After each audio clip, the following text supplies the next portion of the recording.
8:33 minutos, 7:33 en las Islas Canarias, y es el momento de empezar nuestra tertulia. Recuerden que luego a las 9 estará con nosotros en el estudio don Santiago Abascal, conde líder de Vox. Pero aquí, ahora mismo, dentro del estudio, pues tenemos a don Marcos de Quinto. ¿Qué tal está usted? Muy bien, fenomenal. Don Marcos de Quinto, que ha protagonizado la actualidad territorial de la semana, porque ha pedido al gobierno un concierto económico y quiere establecer una relación bilateral con doña María Jesús Montero, ¿no es así? Sí, pero nada físico, nada físico. Simplemente que bueno, estuve analizando estos días mi balanza fiscal con el Estado y es absolutamente desastrosa, porque contribuyo en los últimos 5 años, llevo contribuyendo pues con varios millones de euros. Y por otro lado, lo que yo estoy recibiendo del Estado es una basura. Pues es realmente una basura, porque yo como los líderes socialistas pues no utilizo la sanidad pública, sino la privada, y también como los líderes socialistas no envío a mis hijos a la enseñanza pública, sino a la privada. Luego realmente cuando hago este balance digo, bueno... ¿cuánto estoy dando y cuánto estoy recibiendo? España nos roba. Efectivamente. Entonces yo lo que quiero es negociar con María Jesús Montero pues mi cupo. ¿Y en qué consistiría esto? Pues lo primero, en que yo recaudaría mis propios impuestos, y una vez que los he recaudado, dedicaría primero a mis propias necesidades. Por ejemplo, no tengo embajadas, pero sí tengo un piso en Manhattan y tengo otro en Lisboa, y estoy pensando en abrir una embajada, quería decir un chalet en Turks and Caicos o en el Caribe. Por otro lado, pues bueno, yo no tengo policía, pero sí me gustaría pues reforzar con seguridad privada estas embajadas que tengo. Y aunque yo no tengo una TV3, pero tengo un canal de YouTube, y probablemente pues con este dinero que yo me recaudaría pues podría también pues hacerlo un poquito mejor. Y como tengo hijos y amigos, pues también me gustaría crear algún que otro chiringuito.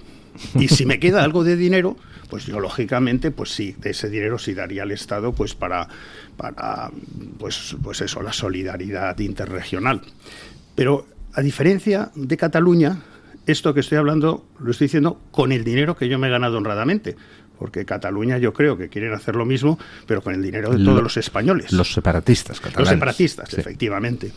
Y bueno, yo lo que más me sorprende de todo es cuando yo veo mi balanza fiscal, mi singularidad y mi balanza fiscal, que es absolutamente deficitaria para mí, en vez de el presidente del gobierno decir, oye, pues muchas gracias, Marcos, le agradezco esta situación, pues resulta que cada vez que tiene una intervención, pues nos trata como si fuéramos unos gángsters o lo que sea, y nos amenaza y nos dice que si usted ha ganado dinero en la actividad privada, está claro totalmente. Que es porque usted es un explotador ladrón. Por eso, pero es que ni un duro público me he llevado, no como otra gente.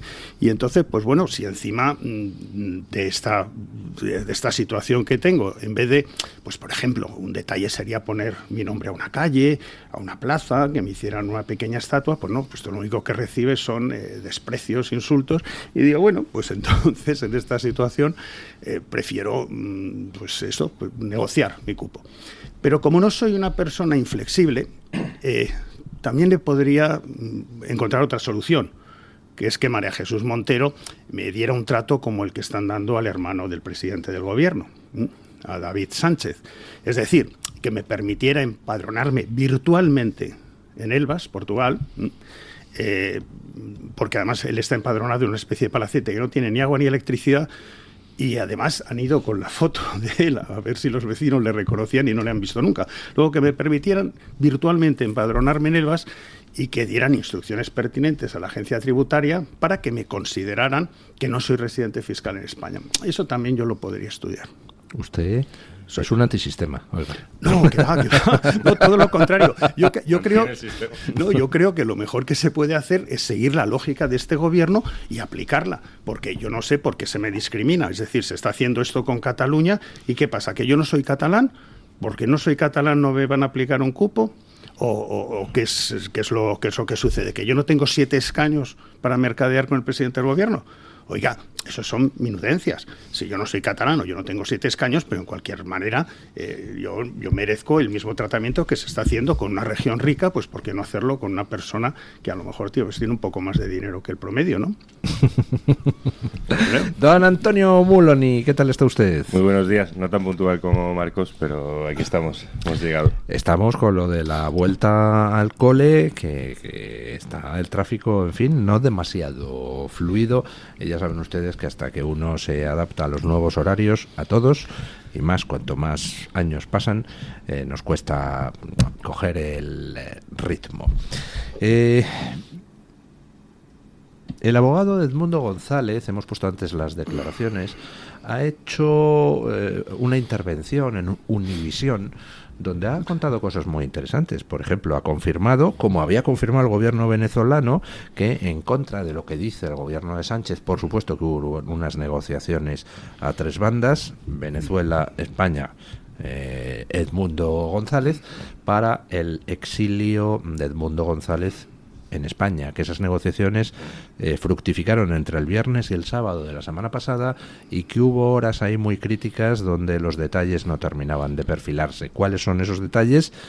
Pues no ha terminado de revelarlos. Sí, pero un detalle es que 2 de ellos negociaban con pistola en la mesa y el pobre Edmundo negociaba sin pistola en la mesa. Eso hay que tenerlo en cuenta. Exactamente.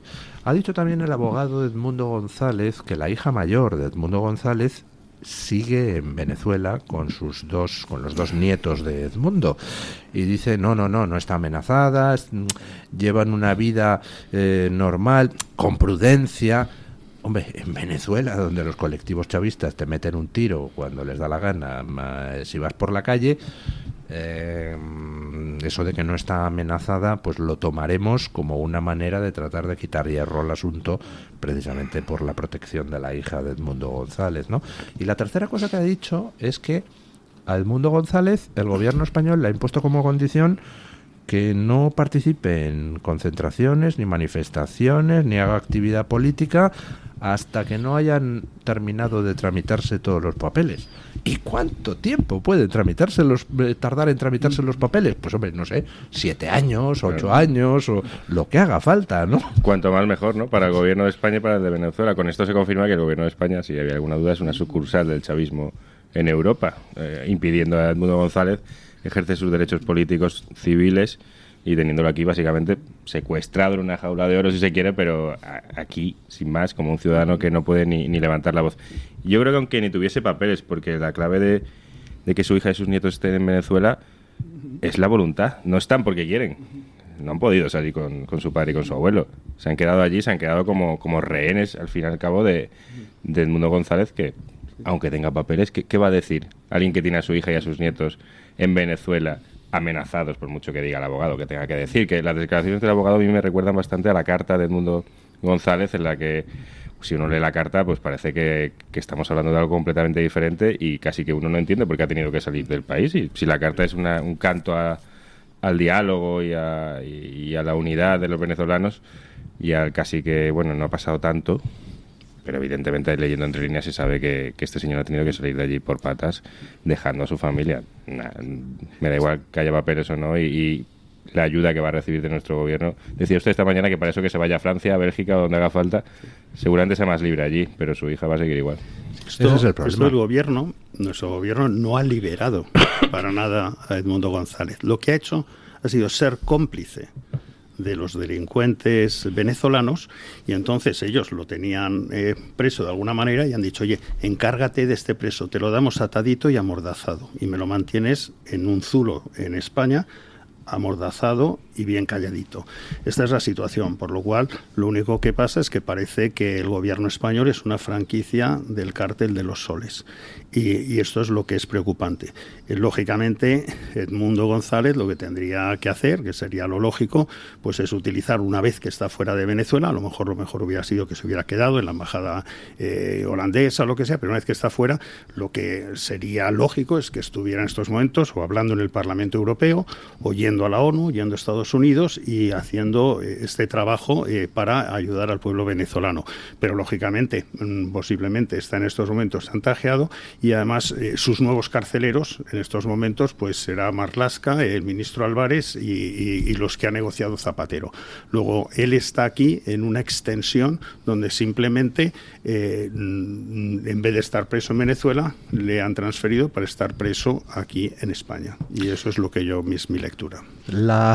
¿Cuál es la voluntad de Edmundo González? Porque claro, el comunicado ese que publicó al llegar a España, pues hombre, un comunicado claramente pactado, si no redactado por el gobierno español, no sé yo si por Zapatero directamente, era un comunicado muy rarito, donde se transmitía la idea de que Edmundo González tiraba la toalla. Sin embargo, Edmundo González también distribuyó un audio antes de que el comunicado diciendo que su salida había estado rodeada de presiones, coacciones y chantajes, que ya se hablaría en su momento, y después del comunicado, su hija, la que vive en Madrid, Carolina, leyó en la concentración de anteayer de venezolanos ante el Congreso de los Diputados un mensaje de su padre, donde su padre decía: venezolanos, continuad la lucha, María Corina y yo seguimos en y no os pienso defraudar. Es decir, la voluntad de Edmundo González es seguir luchando.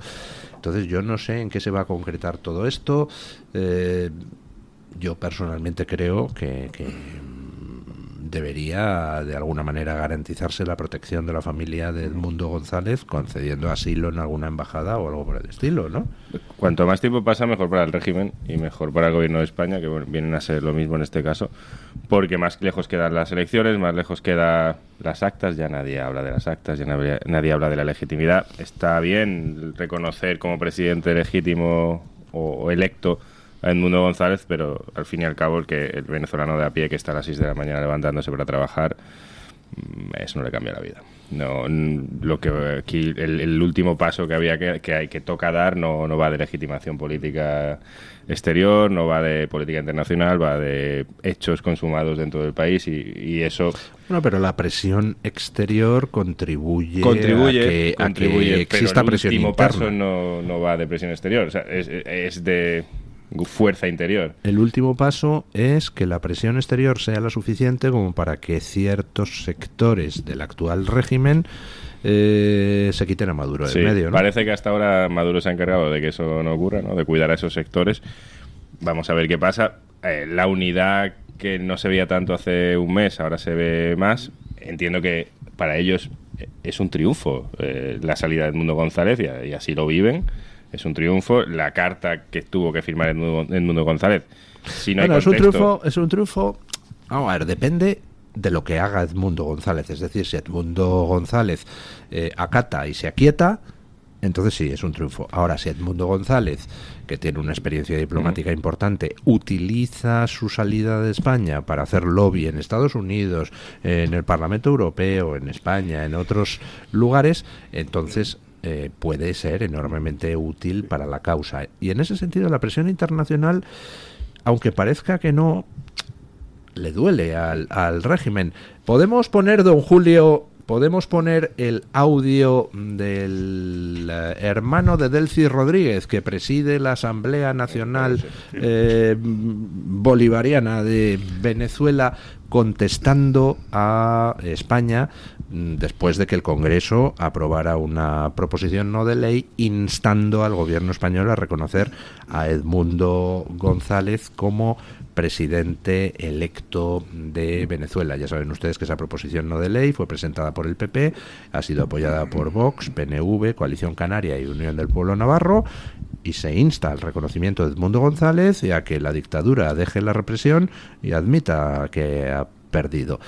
Y esto es lo que contestaba el hermano de Delcy Rodríguez, el hermano de las maletas, ayer. Escuchen el tono. Aprueben una resolución, que la plenaria apruebe de manera perentoria, instando al gobierno de la República Bolivariana de Venezuela para que se rompan de inmediato todas las relaciones diplomáticas, todas las relaciones comerciales, todas las relaciones consulares, que se vayan de aquí todos los representantes de la delegación del gobierno del Reino de España y todos los consulados y todos los cónsules. Y nos traemos a los nuestros de allá. Que se queden ellos con sus asesinos, con sus golpistas, con sus fascistas, con sus violentos. Que se queden ellos con esa caterva.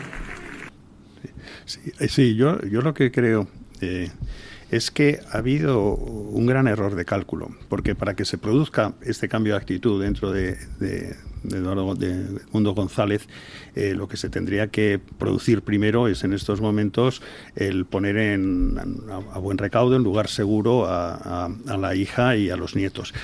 Yo no entiendo por qué con antelación no se hizo eso, ¿no? Porque hubiera sido relativamente sencillo, familiares, sabiendo el riesgo que se corría, haberlos sacado del país o haberlos colocado en una embajada. Creo, no lo puedo aseverar con total certitud, pero creo que se intentó el 7 de septiembre, porque de hecho corrió por las redes ese día la noticia de que la hija y los nietos de Edmundo González habían sacado pasaje de Caracas a, creo que era a Bogotá o algo. Sí, pero digo, a lo mejor por tierra, no en un aeropuerto, pero que sí realmente se hubiera conseguido eso. Yo no sé si todavía se puede estar a tiempo de que eso suceda. Si hubiera cualquier operación especial o que sea por parte de resistencia dentro de Venezuela y ponerlos a buen recaudo, y en ese momento, por supuesto, lo que tendría que hacer Edmundo González es salir de España, porque España está en territorio venezolano. De alguna manera es una extensión del territorio venezolano, mientras esté aquí mandando Zapatero y mandando Sánchez.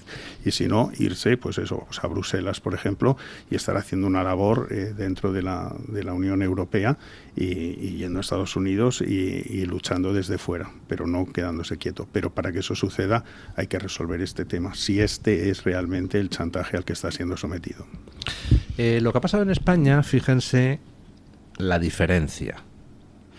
El gobierno español sigue dando tiempo al tirano Maduro, mientras que el Congreso aprueba una proposición no de ley instando al gobierno a reconocer a Edmundo González. Eso ha pasado también, por ejemplo, en Colombia, donde Petro sigue dando tiempo al tirano Maduro, pero el Congreso colombiano aprobó una resolución diciendo no, Colombia lo que quiere es esto. Por cierto, queridos chavalotes, estos que dicen la tontería de que si una mayoría en el Congreso dice algo, eso es la voluntad popular y debe respetarse. Entonces, una mayoría en el Congreso acaba de aprobar esta proposición no de ley, el gobierno debería inmediatamente reconocer a Edmundo González como presidente, ¿no? En Europa tenemos la misma diferencia. Una cosa es lo que haga el gobierno europeo, la Comisión Europea, von der Leyen y sus muchachos, y otra cosa es lo que haga el Parlamento. Y en el Parlamento se va a discutir la semana que viene, en el Parlamento Europeo, una proposición pues de este estilo, no ejecutiva, para instar el reconocimiento de Edmundo González. ¿Cuándo va von der Leyen, la Unión Europea, esa gobernada por PP y PSOE, a reconocer a Venezuela como gobierno de la Unión Europea? Pregunto. Dijo Sánchez el otro día que están dispuestos a gobernar ignorando al poder legislativo, ¿no? Igual ya vienen haciéndolo hace mucho tiempo y esto es una muestra de ello. Da igual lo que diga la mayoría representada en la Cámara, que Sánchez va a hacer lo que quiera. Un poco pasa lo mismo con von der Leyen, a la que nadie ha votado, por cierto. De hecho, Borrell está más beligerante, que ya es decir, que von der Leyen a la hora de reconocer a Edmundo González como presidente de Venezuela. Von der Leyen no se ha pronunciado y entiendo que ni se pronunciará. No, ¿para qué? La excusa que está dando en estos momentos Pedro Sánchez para no haber estado con la votación de la mayoría del Parlamento español es que hay que estar en línea con el Parlamento Europeo y con Europa, y no salirse de lo que Europa está diciendo. Sin embargo, él se salió de lo que Europa decía cuando llegó el momento de reconocer el Estado palestino. Toda la razón tiene usted, decir bien que traído. Para determinadas cosas sí nos salimos de la línea de Europa, pero para otras, cuando nos conviene, pues no nos salimos de la línea de Europa. Y esto ya es el cinismo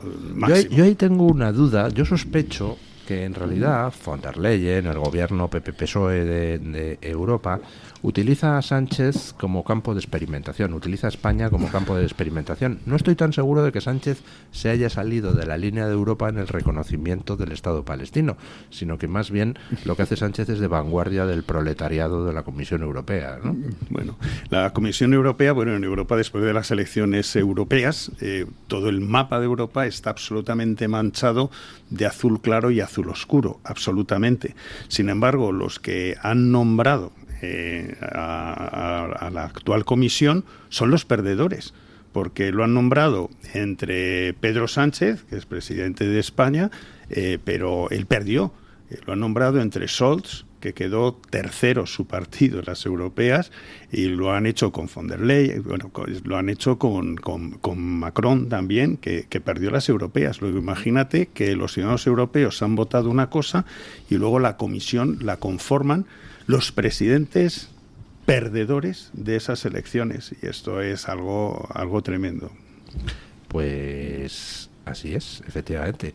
Por cierto, ¿qué les parece a ustedes lo que ha pasado en Alemania, donde de repente el país más responsable de la avalancha migratoria que tenemos en Europa, el que se dedicó a imponer todo este follón que ahora estamos pagando todos, pues ahora ante el ascenso de la AfD en Alemania, coge y con un gobierno socialdemócrata dice, pues ahora cogemos el Tratado de Schengen, lo hacemos un canutillo, nos lo fumamos y ponemos controles fronterizos para que no entren inmigrantes.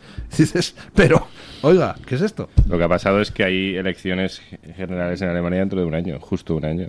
Y está el gobierno semáforo que llaman de socialistas, verdes y liberales, que es un poco hacia lo que va Europa, hacia esa coalición antinatura y contraintuitiva, pero es la que manda en Europa y es la que ha designado la Comisión Europea, con el Partido Popular, por supuesto. Ven que pierden las elecciones, como han perdido su poder y el Partido Socialista está desapareciendo en las dos últimas elecciones regionales que ha habido. AfD, el partido de la derecha, está creciendo mucho. Por mucho que digan los medios y repitan los políticos europeos que son neonazis y que son de extrema derecha, lo cierto es que la gente que vota AfD no son precisamente neonazis de ciudades de Baviera, son trabajadores y clase media de todo el país. Su representante es una señora lesbiana que nada tiene que ver con la caricatura que se suele hacer aquí. Es evidente que es un partido que está a la derecha de la CDU, pero bueno, a la derecha de la CDU está media Europa ahora mismo, tampoco es una cosa, está a la derecha de la CDU muy llamativa. Y ven que pierden las elecciones porque atentados lleva habiendo en Alemania muchos años. Y ahora, 2 décadas después de que haya atentados, un goteo en Alemania, hay hay apuñalamientos, decenas de apuñalamientos al día en el país. Concretamente, 1 cada 37 minutos en el último año. Pues por eso, por 1 o por 3, que acabó trágicamente, obviamente, ahora de repente cierran las fronteras. No, lo que ha pasado es que había unas elecciones y los que gobiernan, los que mandan, se están yendo al guano. Pero ¿sabes lo que es muy alentador? Yo creo que históricamente los políticos son los que han tratado de llevar al pueblo y a la gente por donde ellos han querido. Y lo que demuestra lo de Alemania es que es la gente quien ahora está llevando a los políticos por donde ellos quieren. Y sí, en este sentido, la gente dice esto no y vamos por aquí. Y al final vas a empezar a ver virajes de los políticos porque la gente empieza a tomar conciencia de que ellos son los que tienen que mandar y no los políticos los que les dicen por dónde hay que ir. Y eso se va a ver en Europa. Efectivamente, eso es un mensaje optimista. Sí. ¿Quiere que le añada otro mensaje optimista que el otro día me daba mi hermano? Y digo, anda leche. Pues no había pensado yo desde ese punto de vista. Yo decía, esto es tremendo, porque tenemos a toda la izquierda mundial apoyando a los terroristas de Hamas, apoyando al dictador asesino Maduro, apoyando a toda la escoria. Y dice, hombre, pero hemos mejorado. Si echas la vista atrás, hace 60 años, ¿a quién apoyaba la izquierda en Occidente? A Stalin, a Mao, a Pol Pot, es decir, a gente que mataba por decenas de millones. Sí, ¿no? sí, pero hay un fenómeno que es muy preocupante, porque la izquierda en la actualidad, la ultraizquierda, la izquierda en Latinoamérica, la izquierda se ha aliado con el crimen organizado. Cuando no son ellos los cabecillas del crimen organizado. Tú estás viendo que probablemente en Estados Unidos yo creo que se considera a Maduro y a Diosdado Cabello como los jefes del cártel de los soles. Entonces la izquierda y el crimen organizado ya llegan a ser casi indisociables. Yo no sé si en estos momentos en México AMLO tiene sus relaciones con el cártel de Sinaloa. Teniendo en cuenta la reforma judicial que ha hecho, que le va a permitir al narco poner a los jueces, sí. En Brasil, que yo no sé quién es el que manda en Brasil, si es el juez Moraes o si es Lula. si Lula reporta al juez Moraes que le sacó de la cárcel, pero creo que la esposa del ministro de Justicia con los delincuentes en fotografías y tal. Entonces, ese fenómeno yo creo que nunca se ha dado de una manera tan descarada, lo mismo en Colombia con Petro, que es ese matrimonio entre la izquierda y el crimen organizado. Bueno, ya tenemos a nuestro invitado del día al otro lado de la puerta, don Santiago Abascal Conde. Brevísima pausa publicitaria y nos vamos a la entrevista, no se la pierdan. El Toro TV también es Radio Libertad. La doctora Iradier, especialista del Instituto de Microcirugía Ocular, IMO, Grupo Miranza, ofrece en Madrid un nuevo tratamiento para el rejuvenecimiento de la mirada. La tecnología de láser CO2 elimina la flacidez del párpado, las patas de gallo, así como manchas y venitas. Rejuvenezca su aspecto con láser CO2 con resultados naturales que la doctora Iradier aplica protegiendo siempre su salud ocular.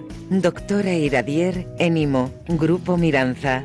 Teléfono 910-783-783. Calle Valle de Pinares Llanos 3, Mirasierra, Madrid. El restaurante El Torreón está de moda. Vende copas a la cima del Monte del Pardo. O disfruta platos como la auténtica carne picaña brasileña. Y los mejores pescados y carnes como el lomo de buey auténtico. Cocina abierta de 11 de la mañana a 1 de la noche. Disfruta de su famosa paella con langosta y sus 7 amplísimos salones climatizados. Grandes vinos y licores. Parque infantil, gran parking. Restaurante El Torreón. Naturaleza a 10 minutos de Madrid. Reservas en restauranteeltorreón.com. ¿Tu piel ha perdido firmeza? ¿Tus articulaciones están más rígidas? La fórmula de Aminopac contiene aminoácidos precursores del colágeno y vitamina C, necesarios para la salud de tu piel, huesos y articulaciones. Dale a tu cuerpo lo que necesita para producir colágeno con Aminopac. Visita ahora mederinutrición.com. Luis del Pino, Alba Vila, Javier Horcajo y José Javier Esparza son Radio Libertad. ¿Quieres reducir el gasto de refrigeración y calefacción de tu comunidad? Somos expertos en la gestión de subvenciones de eficiencia energética para comunidades de propietarios sin coste inicial. Gestiona tu subvención, es la mejor decisión para tu edificio.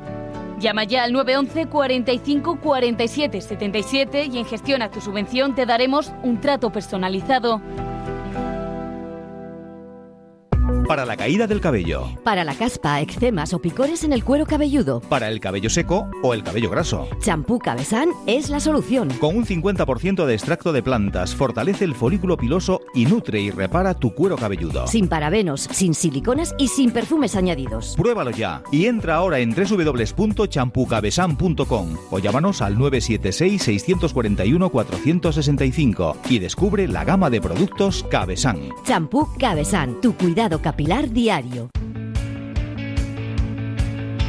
Disfruta de la radio, del medio de comunicación más creíble. Radio Libertad, Madrid 107.0.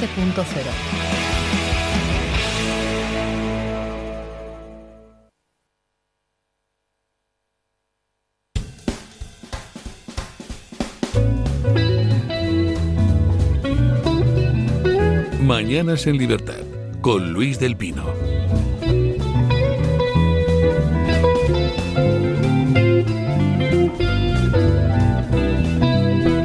Nueve y 2 minutos de la mañana, 8 y 2 en las Islas Canarias, y ya tenemos con nosotros en el estudio a don Santiago Abascal Conde, líder de Vox. ¿Qué tal está usted? Pues muy bien, muy buenos días y un placer volver a estar aquí. Bueno, le agradezco mucho la visita al programa. He dicho que es líder de Vox, pero es líder de otras cosas, porque viene usted de participar en Argentina, en esa reunión del Foro Madrid que ha reunido a representantes de ¿cuántos partidos políticos de toda Europa e Iberoamérica? Partidos políticos, la verdad que no sé cuántos, pero de 15 países, y yo creo que es ya una entidad muy seria en la alianza contra el socialismo. El Foro de Madrid se fundó hace 2 o 3 años y en muy poco tiempo ha adquirido una relevancia y una notoriedad muy grande en Iberoamérica, porque no había nada organizado contra los cárteles del Grupo de Puebla, del Foro de Sao Paulo, de la Internacional Progresista, en la que están desde Podemos al Partido Socialista y, por supuesto, toda la chusma totalitaria y comunista que gobierna en algunas naciones de Hispanoamérica. Y nosotros pensábamos que había que dar una respuesta organizada. Y está yendo muy bien y da gran esperanza a quienes ahí se sienten desasistidos, que desde la Fundación Disenso, que es la fundación de Vox, se haya impulsado desde Madrid, con lo que España representa para ellos y también desde Europa, una entidad de esta naturaleza, es algo que agradecen mucho. Ya el solo hecho de que se llame Foro Madrid, esa iniciativa internacional contra toda la izquierda bolivariana, ya es marca España, que caramba.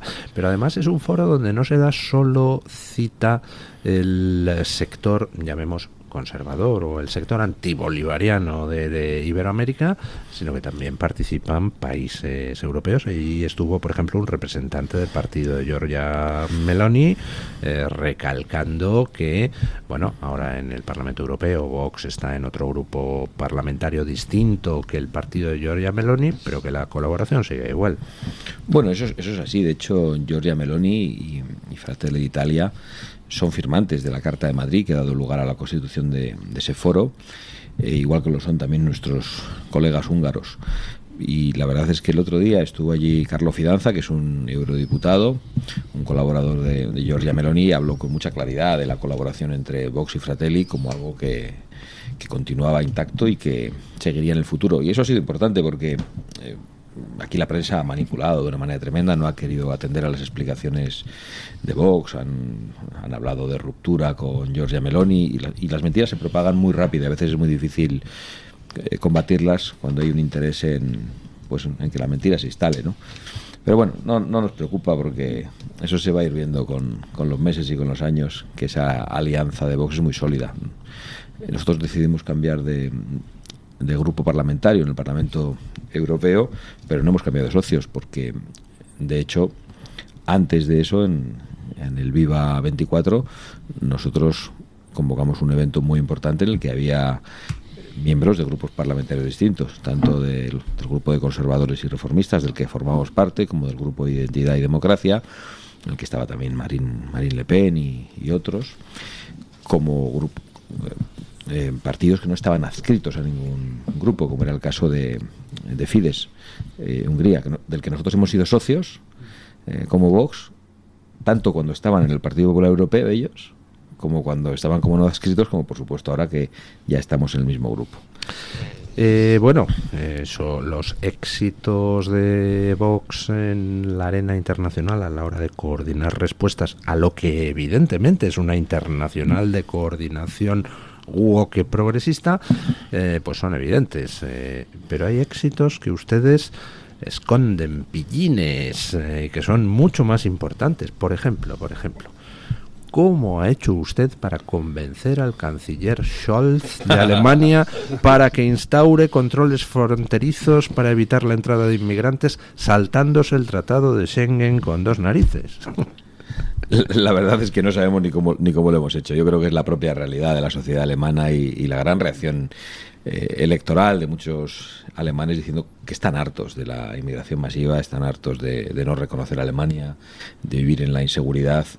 Y eso pues obra milagros, porque algunos quieren el poder a cualquier precio y lo mismo llaman xenófobos a los que quieren controlar las fronteras, que deciden controlarlas ellos si eso les permite permanecer en el poder. Es la falta de escrúpulos de los socialistas. El otro día vimos a Pedro Sánchez viajar por el mundo y decir una cosa y la contraria en función del país que visitaba o en función del eco que tenía en España, pero llegó a hablar de deportaciones masivas, Pedro Sánchez.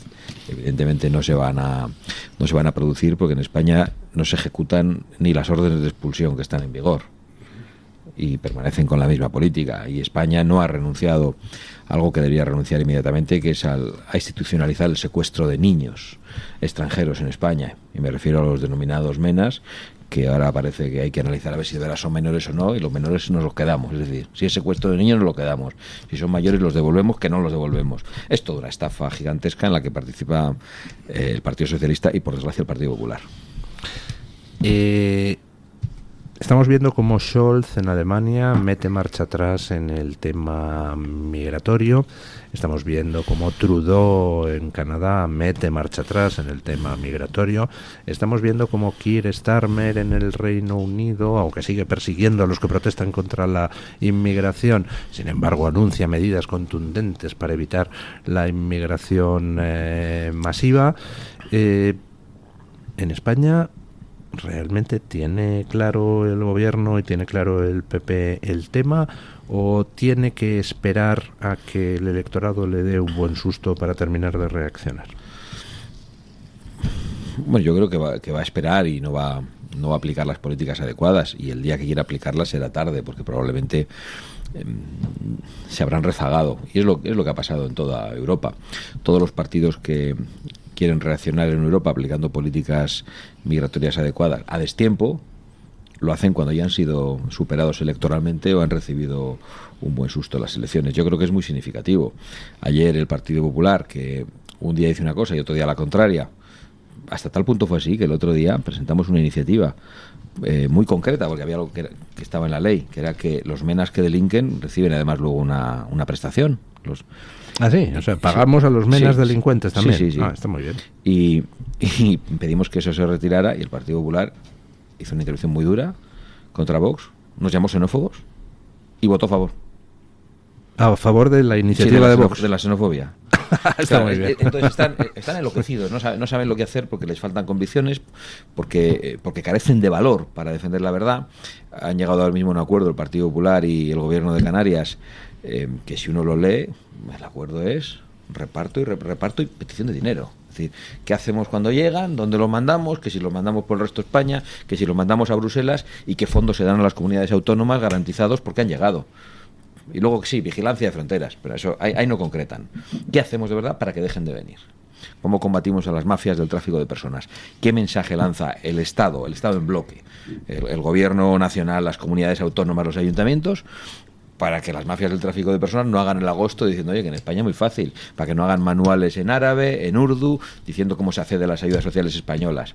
¿Qué hacemos para eso? ¿Podría usted citarme 2-3 medidas que Vox implementaría inmediatamente para combatir el problema de la inmigración ilegal si llegara mañana al gobierno? Bueno, en primer lugar, lanzar el mensaje de que el que llega a España ilegalmente no será legalizado nunca.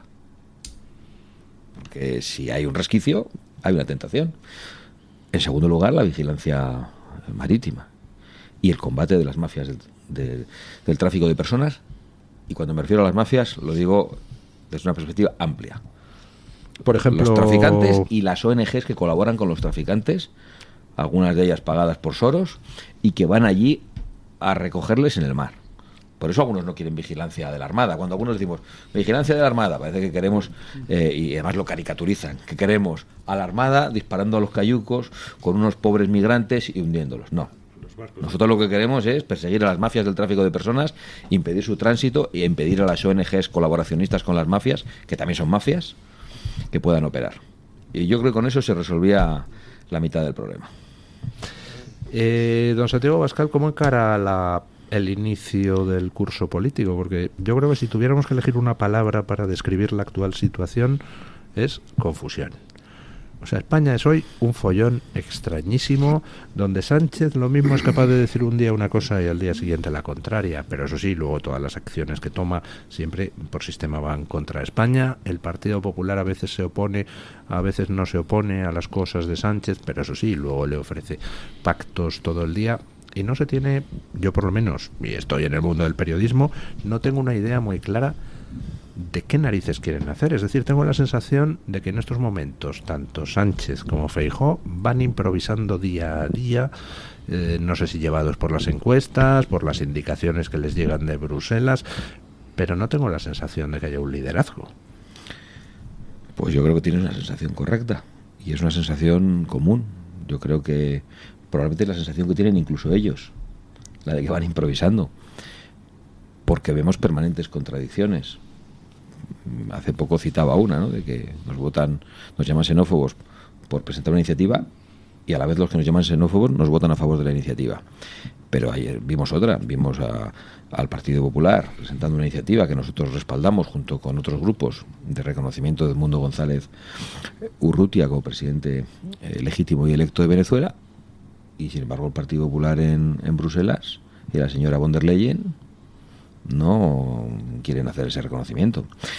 Y precisamente esa falta de reconocimiento, que en España ha sido culpa de Pedro Sánchez y en Bruselas ha sido responsabilidad tanto de socialistas como de populares, y ahora contaré un detalle, es la que ha permitido al régimen asustar a Edmundo González Urrutia y hacerle salir. Es decir, esa debilidad provocada por quienes debíamos haberle apoyado, otorgándole legitimidad internacional, ha sido aprovechada por el régimen, y unos con la represión, con la tortura, con las amenazas gravísimas contra toda la oposición venezolana, contra Edmundo González Urrutia y su familia, y otros, Borrell, Zapatero, Sánchez, colaborando de otra manera con esa mafia del Grupo de Puebla, pues han obrado lo que pretendía Maduro, que en cuanto Edmundo González Urrutia ha salido de Venezuela, pues ha dicho que lo respeta, cuando el día anterior era un criminal fascista. Y yo creo que tenemos que hacérnoslo mirar. Ha dicho usted que iba a contar, dice, ahora le contaré un detalle. Bueno, me consta que Borrell, expresamente Borrell, ha estado engañando a la oposición venezolana y ha estado diciéndole que Hungría estaba bloqueando el reconocimiento de Edmundo González Urrutia. Un documento que se presentó de apoyo a la oposición venezolana, primero, y que Hungría jamás votó en contra, de hecho lo respaldó públicamente, pero Borrell, corriendo, llamó a la oposición venezolana a decir que Hungría lo estaba bloqueando.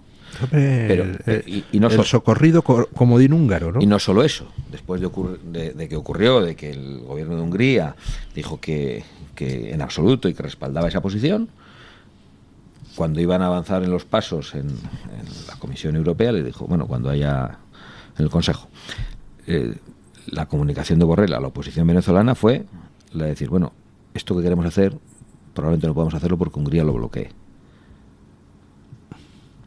Y yo me he encontrado en medio de todo eso, porque me han preguntado, la oposición venezolana, porque he podido hablar con el gobierno húngaro, y hemos podido poner en contacto a unos y a otros para deshacer ese entuerto y esa mentira de Borrell. Es Borrell y son los socialistas y algunos de los populares europeos los que son responsables del no reconocimiento a Edmundo González Urrutia como presidente electo y legítimo por parte de la Unión Europea. De hecho, el tema de Venezuela en el Foro Madrid ha sido celebrado en Argentina, ha sido uno de los temas estrella. Sí, así ha sido, y yo creo que era muy importante, no podía no ser el principal tema, teniendo en cuenta que estaba de actualidad y que era una urgencia para ellos. Creo que podíamos humildemente ayudar y lo hemos intentado. Digo humildemente porque la fuerza del Foro de Madrid todavía no es la que será en el futuro. Bueno, fuerza moral tiene ya mucha, con un presidente que actúa como mascarón de proa, que es Milei en Argentina, que es todo un ciclón, una fuerza de la naturaleza, y que está consiguiendo en Argentina prodigios económicos. Es realmente una reforma a la totalidad de lo que había, y por el momento va saliendo bien. Sí, que es una enmienda a la totalidad en el área económica y también en el área cultural, en la batalla cultural contra la izquierda, contra el socialismo, contra la dictadura woke, contra la Agenda 2030, en la que Javier Milei es un adelantado.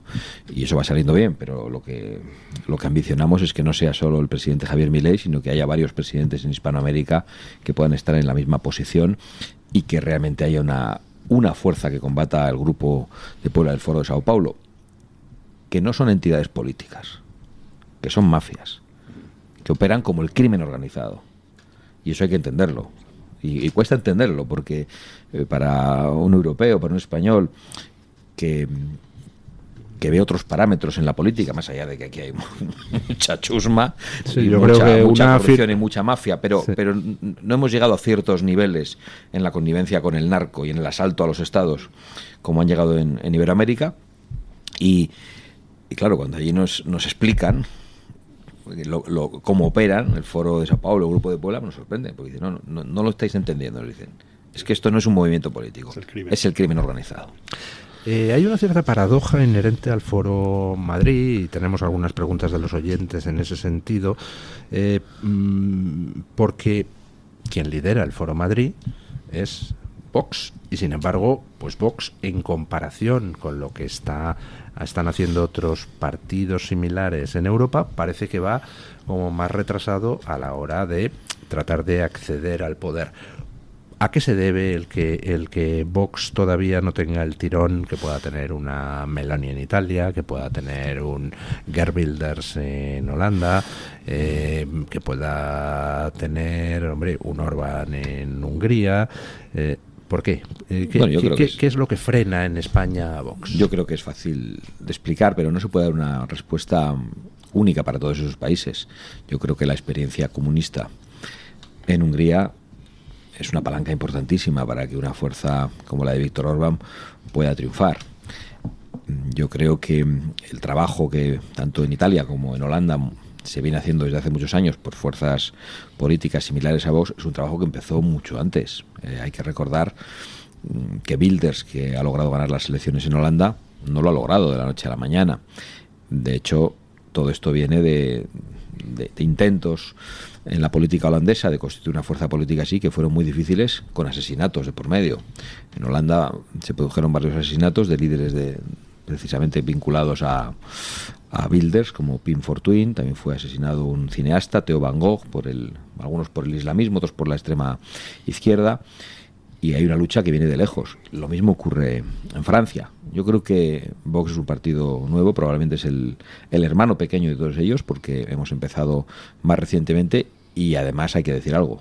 La situación de inmigración ilegal y masiva en España se está poniendo fea, pero todavía no está, gracias a Dios, a los niveles de otros países europeos, a los niveles de Francia, de Bélgica, de Holanda.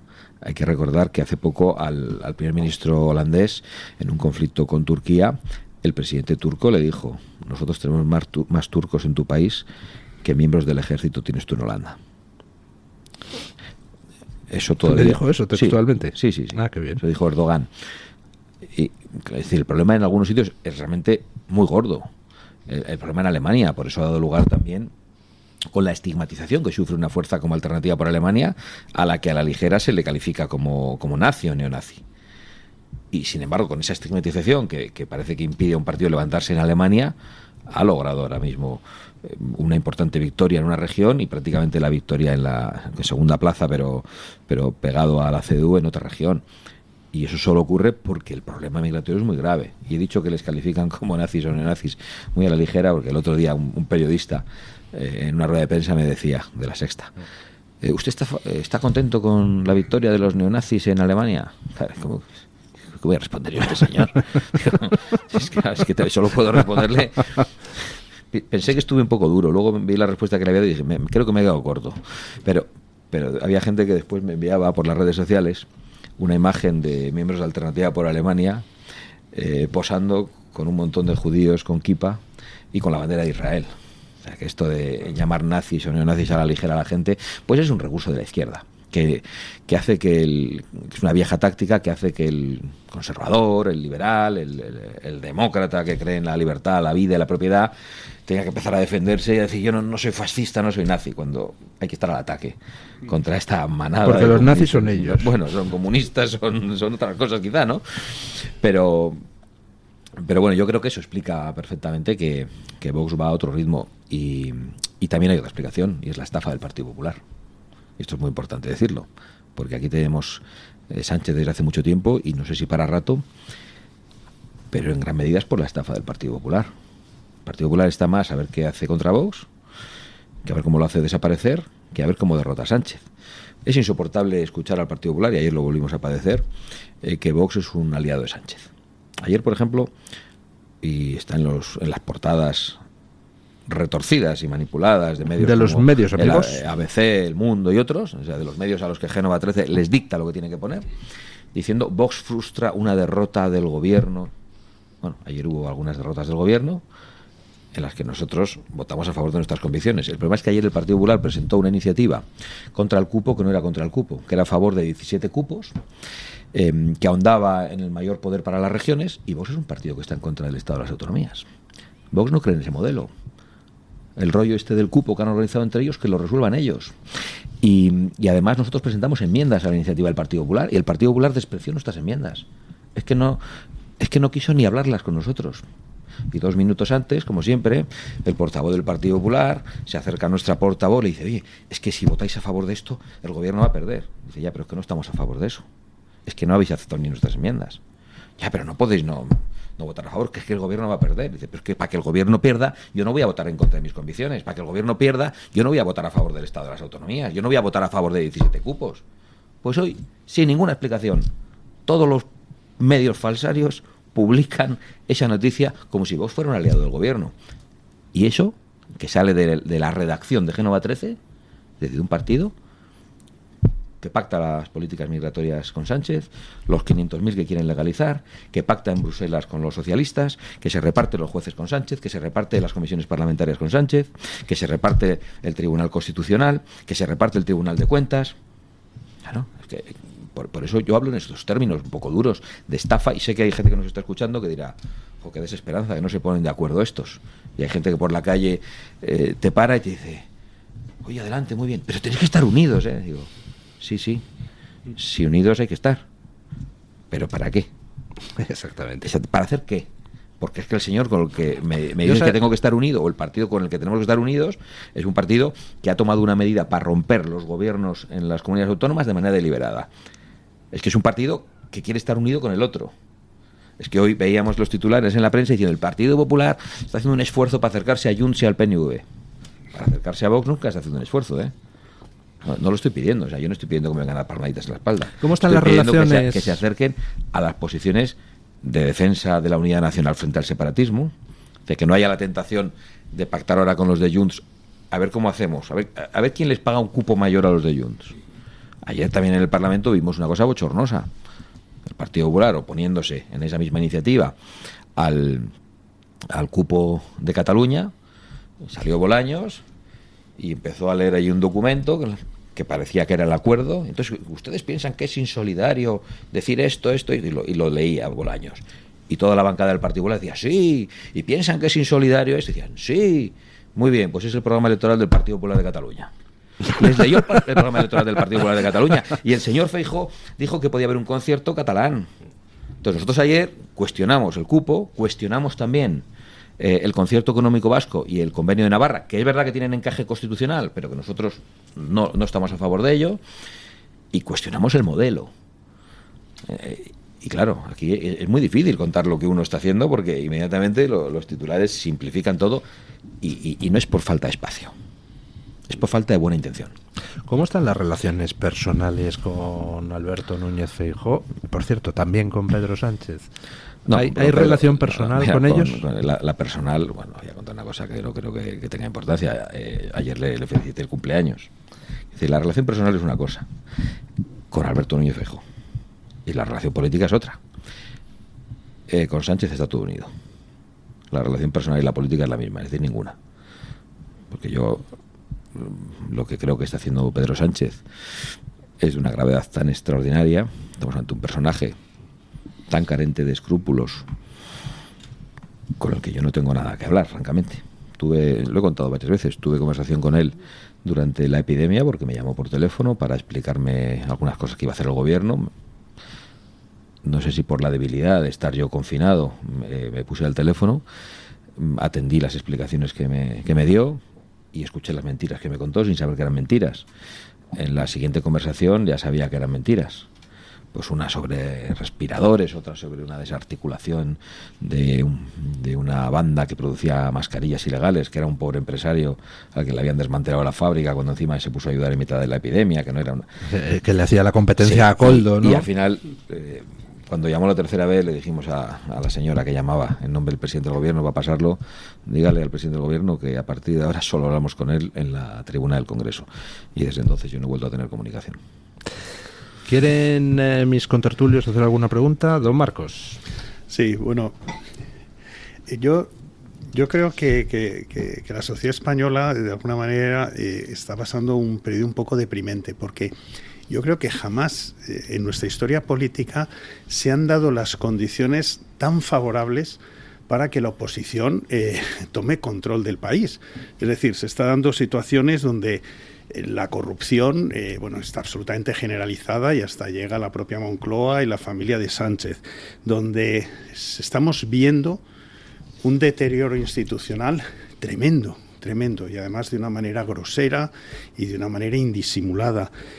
Tenemos también yo creo que un desprestigio a nivel internacional.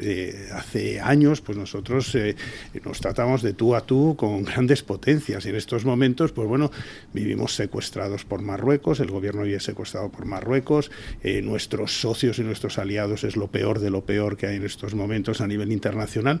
Luego, estando en la oposición, uno dice, es que jamás hay una situación tan buena.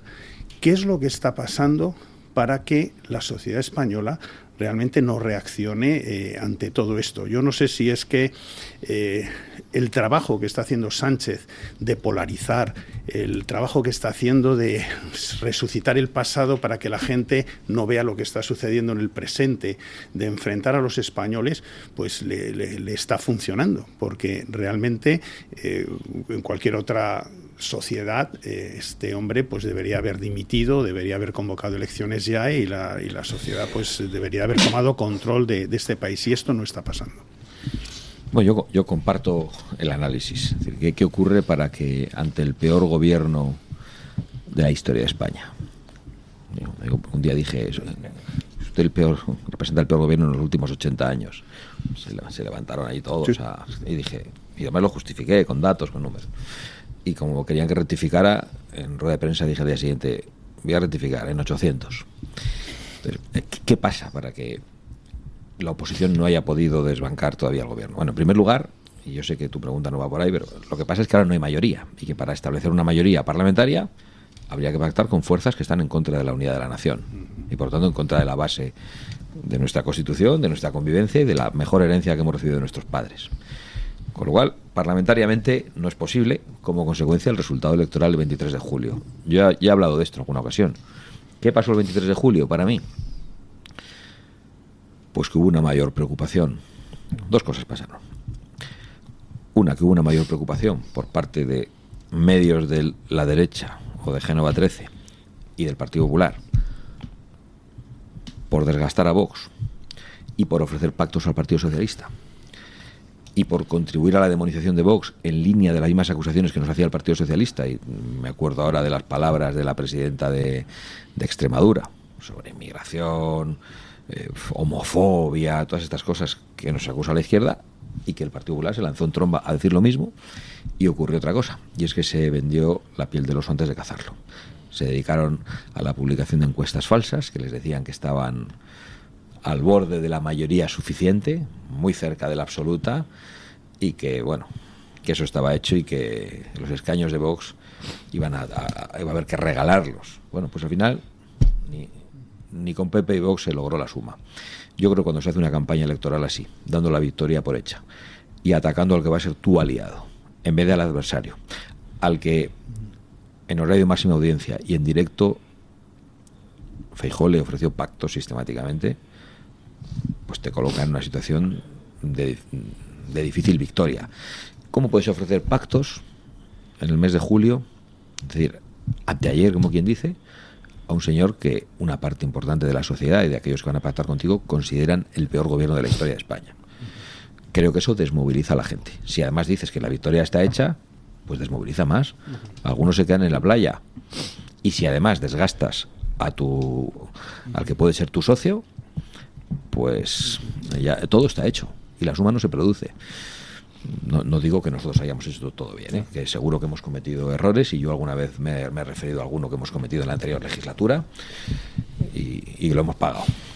Pero francamente creo que no lo cometimos en la campaña electoral. Creo que el Partido Popular cometió dos errores tremendos. Yo fui a un debate parlamentario solo con Sánchez y Yolanda Díaz.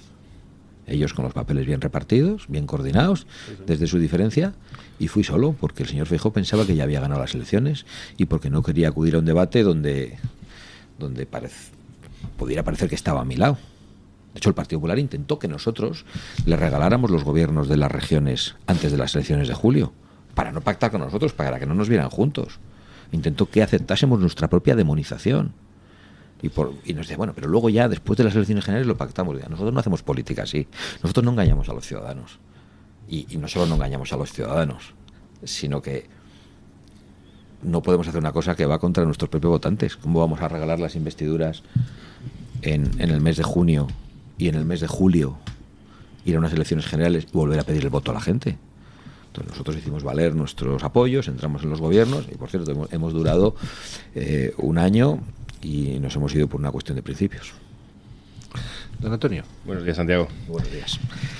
Has dicho que todavía no estamos como España no está como otros países de Europa en la inmigración ilegal y en la inseguridad que viene de la mano de la inmigración ilegal. Que no estamos en esa fase tan avanzada, aunque es cierto que hay zonas de España, en Cataluña o en el sureste, donde hay barrios enteros que son realmente complicados y municipios que van cada día a más en este problema. Si no estamos, yo creo que no estamos todavía, como está Alemania, Bélgica, Reino Unido, ¿cuánto tiempo tenemos? Francamente no lo sé, pero vamos a toda velocidad para estar como esos países. Las noticias son constantes. Hace poco hemos conocido, por ejemplo, algo que ha pasado bastante desapercibido, y es que los asesinos de los guardias civiles de Barbate, aquellos que con la narcolancha asesinaron a los guardias civiles, eran marroquíes. Esa noticia, fijaos que se habló de aquel crimen. Sin embargo, cuando se supo quiénes eran, las noticias ya pasaron desapercibidas. Ayer mismo se produjo una reacción de un grupo de personas en Almonte, en Huelva, porque un sujeto de estos fue a ofrecer sexo a una niña a cambio de dinero y, claro, mientras venía la Guardia Civil lo tuvieron que retener ellos mismos, con el conflicto que eso supone. Pero es decir, están pasando cosas, y las vemos en las noticias, en los titulares, en materia de agresiones sexuales, de agresiones en manada, que no pasaban en España. Y yo creo que ya es algo que está a la orden del día, que lo ve todo el mundo, vote lo que vote. Están pasando cosas en lo que tiene que ver con la degradación de los servicios públicos, con la atención sanitaria, con las listas de espera, que no se puede separar tampoco de la promoción de la inmigración ilegal masiva. Tiene que ver, porque han dicho que aquí la atención sanitaria es universal, que es para todo el mundo. Y nosotros no somos unos desalmados que no vayamos a atender a una persona que está en estado de necesidad y de atención inmediata, pero dar todos los servicios sanitarios a personas que entran ilegalmente al país, esto es algo que no hacen en ninguna parte más que aquí, y eso tiene consecuencias económicas gravísimas, y también tiene una consecuencia sobre la atención a los que de verdad, a los españoles y a los inmigrantes legales que están contribuyendo a pagar esos servicios públicos. Entonces yo creo que eso está produciéndose de una manera muy acelerada. ¿Cuánto tiempo tenemos? Poco. Yo creo que los españoles deben saberlo. Yo creo que tenemos que reaccionar inmediatamente, con las medidas adecuadas y por lo tanto votando adecuadamente. Creo que hay que actuar con contundencia, con toda la humanidad necesaria, pero con toda contundencia y diciendo a la gente la verdad. Y creo que eso es muy, muy eficaz y que los ciudadanos lo valoran. En Argentina vemos un ejemplo, ¿no? Cómo ha llegado Javier Milei y ha prometido sangre, sudor y lágrimas, ha dicho aquí no hay plata, y la gente sigue sufriendo, pero va viendo cómo los datos macroeconómicos van cambiando y cómo eso va llegando poco a poco a las casas, porque la inflación se ha desplomado en Argentina.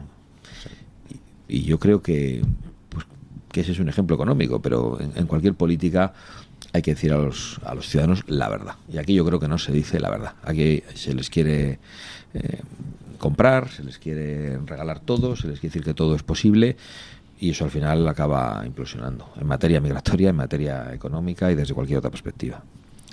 Don Marcos. Sí, don Santiago. Yo tengo un poco la impresión que un problema de Vox es el problema de la comunicación. No digo solo debido a Vox. Es decir, tengo la percepción de que la imagen que mucha gente tiene de Vox ha sido conformada a través, no de Vox, sino a través de medios que dicen lo que Vox piensa o que dicen lo que Vox dice. pero la gente no escucha directamente lo que Vox piensa o dice, sino siempre es a través de esos filtros. Y entonces, yo no sé si compartes conmigo que eso se puede estar produciendo, que hay poca gente que os escucha de manera directa, sino os escucha a través de lo que puede decir El País, lo que puede decir Prisa, o lo que pueden decir otros medios. Y por otra parte, si esto es así, también tengo un poco la impresión de que la estrategia de comunicación de Vox es como muy restrictiva. Es decir, que no hay tantos portavoces que a lo mejor debería de haber para copar más medios o para estar mucho más presente y que el mensaje llegara sin filtros directamente a la población. Bueno, yo creo que lo que planteas es una verdad, como una catedral. No creo que sea como consecuencia de que no haya tantos portavoces, porque hay muchos. Lo que hay es pocas invitaciones. No solo a todos esos portavoces que no sean el propio presidente del partido, sino al propio presidente del partido. Yo quiero recordar que en las elecciones del año 2019 fui invitado a programas de máxima audiencia, como El Hormiguero, produciéndose además una mayor audiencia. Recuerdo perfectamente lo que pasó con los tracking y con los datos de las encuestas de un día a otro como consecuencia de aquella entrevista. La subida fue muy grande porque pudimos hablar directamente. Y eso que no fue una entrevista amable, ni fácil. Fue una entrevista la que se me hizo más dura que la que se hacía a otros que habían ido allí. Lo que ha ocurrido en estas elecciones es que ya no hemos sido invitados. Ya directamente han sido invitados los líderes de los dos grandes partidos, o de los dos viejos partidos, Pedro Sánchez y Alberto Núñez Feijóo. Entonces a nosotros se nos han cerrado muchos canales. Por otro lado, la manipulación que sufre el mensaje es muy grande. Yo he padecido algunas tremendas y voy a citarlas porque hay algunas que me producen tal indignación que no voy a dejar de decirlas casi en cada rueda de prensa y en cada entrevista. Cuando en enero convocamos la nueva asamblea para volver a elegir a la dirección de Vox, un medio nacional publica un manifiesto de afiliados de Vox contra la dirección y contra mí. Bueno, ese manifiesto de afiliados de Vox no está firmado por ningún afiliado de Vox. Era un manifiesto anónimo. Y un manifiesto anónimo fue llevado a portada de medios nacionales, como el diario El Mundo, en un intento de hacer daño a Vox. Esto hace ya unos meses, pero hace unos días, estando en Argentina, leo un titular en El Mundo que también dice: Milei insiste ante Abascal en la necesidad de unir la derecha española. Bueno, más allá de ese debate, a todos nos parece muy bien unirnos frente a lo que hay, pero el debate de fondo sobre lo que está haciendo aquí el Partido Popular y con quién se une ya lo he explicado. Pero lo cierto es que Milei no había dicho absolutamente nada de eso. Milei había hecho una referencia durante la intervención en Buenos Aires sobre su propio partido, La Libertad Avanza, y sobre algunos traidores que se están contando en el camino, algunos ambiciosos, y les dijo que las ambiciones personales tenían que quedar a un lado, que Argentina estaba por encima de todo y por Argentina había que perderlo todo, desde la hacienda hasta la vida, prácticamente dijo, y que por lo tanto no se podían permitir el lujo de la dispersión. Era un mensaje anunciado por parte de Milei como: y ahora me dirijo a los miembros de La Libertad Avanza, y que aquí se tradujo sin ningún escrúpulo por parte del diario El Mundo como que Milei le lee la cartilla a Abascal en Buenos Aires y le dice que tiene que unirse al PP. No solo no rectificaron, quitaron solo lo de ánimo a unirse a la derecha española, cuando Milei no hablaba tampoco de la derecha argentina. No estaba hablando de que había que unir La Libertad Avanza de Milei y el PRO de Macri, Bullrich, no. Está hablando en clave exclusivamente interna de su partido. Y entonces lo único que quitan es lo de la derecha española y siguen mintiendo. Un día después vuelven a insistir los mensajes de Milei sobre la unidad de la derecha y utilizan dos frases de Milei. Una en el diario El Mundo, una dicha en el acto de Vox del día 24, cuando dijo: los que defendemos la vida, la libertad y la propiedad tenemos que estar unidos. Y el periodista decía algo así como: no es creíble pensar que el PP no defienda la vida, la libertad y la propiedad. Pues sí es creíble pensar que el PP no la defiende. Por tanto, no podemos unirnos con unas siglas, podemos unirnos con unos valores, y esos valores no son compartidos ahora mismo. Y añaden unas palabras dichas por Milei en una entrevista en La Razón, en la que dice: la política es un juego de suma cero. Si los socialistas no tienen el poder, si los socialistas tienen el poder, significa que nosotros no lo tenemos. Y por lo tanto no busquen diferencias entre nosotros, sino lo que nos une. Esa frase de Milei es una respuesta a Juan Ramón Rayo cuando Juan Ramón Rayo insistentemente le intenta hacer ver las contradicciones del discurso de Vox con Milei. Y Milei le dice, oiga, no me busque las contradicciones, que este señor a mí me apoyó cuando no me conocía a nadie, es un amigo, y además la política... O sea, Milei está apelando a la unidad, a la amistad conmigo, no a la unidad de la derecha. En el acto de Vox está apelando a la unidad en torno a unos principios concretos, no está hablando de un debate político español. Bueno, pues siguen con esa mentira. O sea, la manipulación es de un nivel que es muy difícil de combatir. Yo, si me lo permite... Yo acabo de perder aquí 2 minutos o 3 en explicar algo. Eso le iba a decir. Yo, si me permite, creo que le da demasiadas vueltas. Yo, algunas veces en Twitter, algún oyente me dice, bueno, pero es que sería necesario que unir a la derecha. Y digo, ¿a quién se refiere usted? Dice, al PP y a Vox. Y yo le contesto sistemáticamente que, hombre, llamar al PP derecha roza el delito de difamación. En fin, la derecha ya está unida y se llama Vox. Vale, sí, pero entiende que esa es una respuesta más propagandística, pero yo necesito ir al detalle y convencer y decir por qué digo eso. Bueno, yo creo que va siendo hora de que doña Carmen Carbonell nos traiga la opinión de los oyentes. Hoy les pedíamos a los oyentes que nos enviaran pues sus mensajes para don Santiago Abascal. Mientras doña Carmen Carbonell viene al estudio, una última pregunta. Pronóstico. ¿Quién va a ganar las elecciones? No le digo quién quiere, porque ya me lo imagino. Pero ¿quién va a ganar las elecciones americanas? Pues ¿Trump nada, o Kamala aquí Harris? voy a confundir los deseos con el pronóstico. Donald Trump. Sí, no sé yo de hacer mucho pronóstico. Bueno, doña Pero Carmen... vamos, han dicho todos los medios que perdió el debate. Por lo tanto, tiendo a pensar que lo ganó. Ya están reculando. Ya están diciendo que bueno, que más o menos.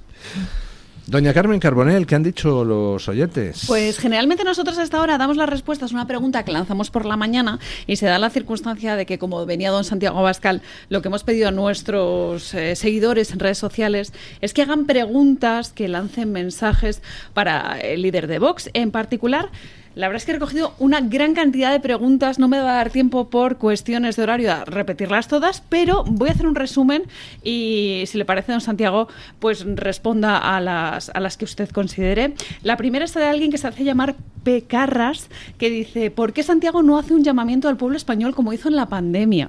Dada la circunstancia que reseñaba don Marcos de Quinto. También hay quien pregunta en YouTube, en Radio Libertad, si podría hacer un pacto para echar a la izquierda y a todos los enemigos de España y lograr una ley de fronteras fuerte. Yo creo que esta pregunta la he respondido durante la entrevista. Modesto Miranda dice o pregunta por esos cambios legislativos que serían necesarios para poder expulsar a los inmigrantes ilegales, para proteger nuestras fronteras. Ya ven ustedes que el tema de la inmigración es uno de los que más preocupan a los seguidores de nuestro programa. Hay quien, además, de hecho, es muy concreto y le preguntan pues una cosa muy importante que suelen hacer los políticos. Lo dice José Calauche en Twitter, dice, ¿cuáles serían las medidas que adoptaría en los primeros 100 días de gobierno? Es verdad que es una pregunta que es bastante genérica, pero bueno, que podría marcar una línea de mandato de don Santiago Abascal como presidente del gobierno. Fátima Ladrón pregunta por la Agenda 2030. ¿Qué se puede hacer para lo que ella llama avisar a los borregos, a los estómagos agradecidos del mal de la Agenda 2030, para evitar que sigan votando a quienes le están arruinando? También hay quien da un consejo, en este caso es alguien que se hace llamar Snake One. Madre mía, los alias de las redes sociales son complejos. Le pregunta o le sugiere a don Santiago Abascal que, además de denunciar las traperías del gobierno, que hable en positivo, que dedique algunos momentos a enfocar las cosas buenas. Entiendo que son las cosas buenas que propone usted, no las que propone el gobierno, porque si no sería muy breve, ¿no? En torno a 0 segundos aproximadamente. Hay quien le manda reconocimientos, don Santiago. El Miral dice que tiene usted mucho valor, pero además no solo ahora, sino toda su vida, que además ha estado perseguido muchísimo tiempo y por tanto elogia su mensaje. Ana Rubira pregunta, ¿qué mensaje mandaría usted a Ferraz, donde los patriotas llevan más de 313 días diciendo no a la amnistía? Que también es interesante. En fin, hay muchas cosas, sobre todo, por ejemplo, en la comunidad. María José Jim dice que por qué cree que mientras en Europa va creciendo la derecha parecida a Vox, aquí todavía sigue un poquito estancada, sin dar ese salto que ella considera que necesitamos. También hay comentarios sobre Venezuela, sobre las elecciones, sobre el mensaje que lanzaba Cayetana Álvarez de Toledo en el Congreso y el hecho de que a día de hoy todavía siga siendo del Partido Popular. En fin, muchísimas preguntas. Y a todo ello tiene usted que responder en 30 segundos. 4 minutos. Bueno, de hecho, Yo creo que bastantes de las que se han dicho las había respondido. Sí. Quizá me quedo con la primera. ¿Por qué Vox no hace un llamamiento a la sociedad española como hizo durante la epidemia? Bueno, nosotros hemos hecho un llamamiento durante la epidemia, lo hemos hecho en 2017 cuando no teníamos representación, con gran éxito en algunas movilizaciones, y lo hemos hecho sistemáticamente con muchas manifestaciones.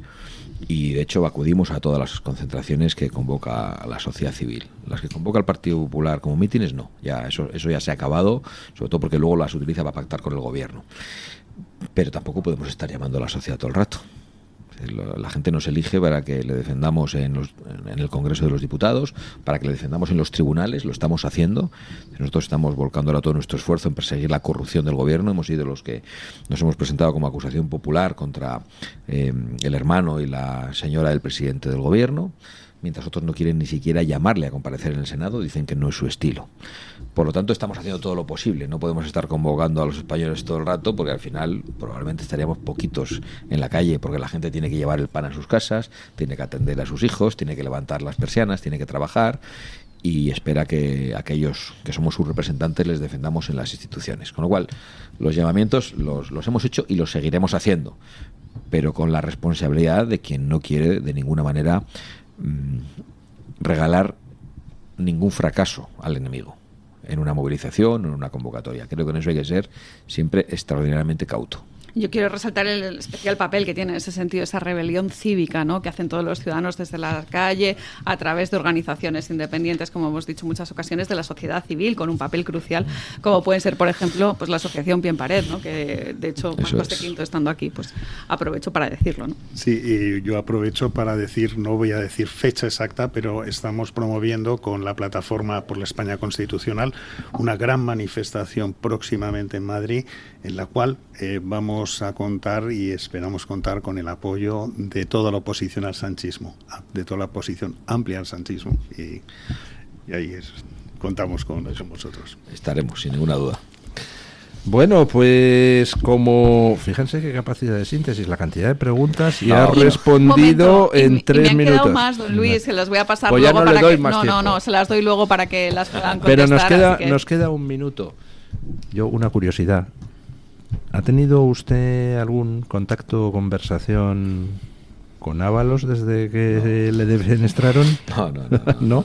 No le he preguntado, ¿pero qué te ha pasado, José Luis? No, la verdad que no tengo contacto con él ni amistad, pero me daría pudor preguntarle según qué cosas. No, prefiero no. Bueno, pues bastante que uno no tiene tiempo ni para hablar con sus propios diputados, porque son 33 y no tiene uno tiempo de escuchar muchas veces a las personas que le acompañan en el proyecto como para poderse hablar con el enemigo. Bueno, pues muchísimas gracias, don Santiago Abascal, por haber estado hoy. Hemos tenido una audiencia espectacular. En Twitter ha sido la retransmisión en directo, realmente tremendo. Don Antonio Mullen, y también muchas gracias por participar en la tertulia. Don Marcos de Quinto, por cierto, recuerden ustedes, miércoles 18 en el local de la Asociación Pie en Pared, presentación del nuevo libro de Pío Moa sobre la cara oculta del PSOE. Hacemos hacemos una breve pausa publicitaria. Ponemos punto final a la tertulia con don Paco Linares, que hoy pues viene a recordarnos una obviedad: los que votan a los socialistas son cómplices. Buenos días, don Paco.